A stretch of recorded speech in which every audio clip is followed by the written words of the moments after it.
Hebrews chapter 11, verse 1. Now faith is confidence in what we hope for and assurance of what we do not see.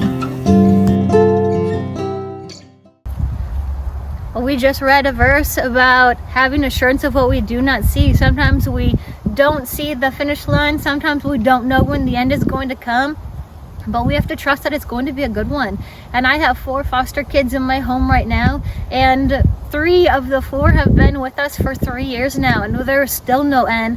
We're still waiting on the judge to make a decision, and we don't know what the end is going to look like. We don't know how everything's going to turn out, but we are loving them the best that we can, teaching and training them the best that we know how.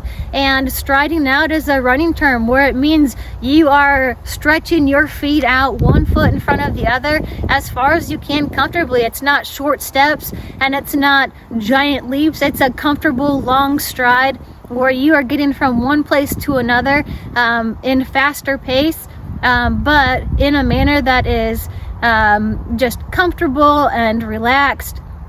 And it just shows that you are loose and ready to run. And so it is that assurance of, I don't know when the finish line is coming, I don't know when the end is in sight, but I'm going to trust and I'm going to stride out and get to where I'm going as fast as I can.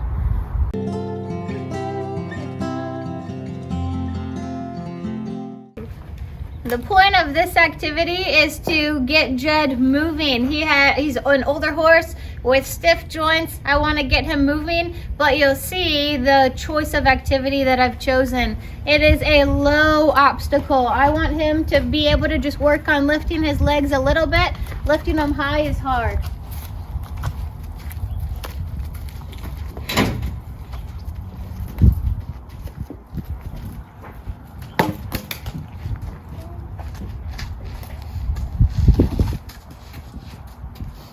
So he nicked that last one, but with work and repetition, he is able to stand over it. But again, they're close together and they're low to the ground to help him succeed. So working with kids, it's important to keep things short and just not lengthy. He's older, sore joints, but also with kids, we don't want to be long-winded. We don't want to lecture, because that's not helpful either. And so we want to keep statements short. And so if I'm correcting my kids or trying to teach them and train them, I'm going to use short phrases. And so some of the phrases that I use in my home is focus and finish. When I'm needing a kid to finish their dinner or finish a meal or tie their shoes to get out the door, focus and finish. Or if they are arguing and not getting along, pursue peace. That's a rule in our home, pursue peace. And there is also, if I'm giving instruction, I want them to listen, but then I also want them to obey it. And so if I'm needing them to listen to me and do what I say, I'm going to say listen and obey. And so those short phrases, I'm not giving a lecture, I'm not giving long sentences, short phrases. And then that's the same with Jed. I want to keep things short, but I want to keep him moving. With his sore joints and just his older age, I want to keep him moving. I want to change what he does, but also just in shorter time spans as well. Next steps, we just talked about striding out, and that is that longer stride so that you are doing less work but going farther. And so in this, sometimes it feels like, gosh, I don't know what else to do. I don't feel like I'm doing enough, but I want to remind you to push.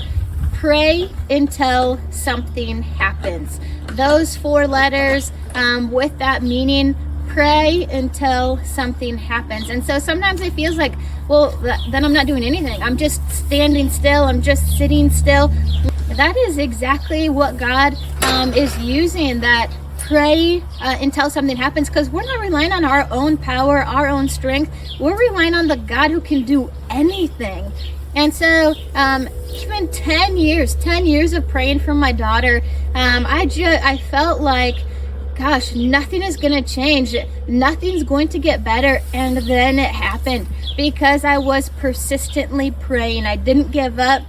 I just kept going even when it felt like nothing was happening. And so in this moment, that striding out, even if you can't see the finish line, even if you can't see the end, I want you to still stride out. I want you to still be praying until something happens, and just believe that the God who can do the impossible, that he already has something in motion. So thank him for it. Thank him even before you see the answer, because he is at work. He is doing something.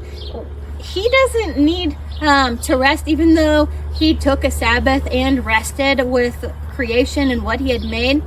But it was to guide us and show us. And so God can work and God can do the impossible. And so pray until something happens.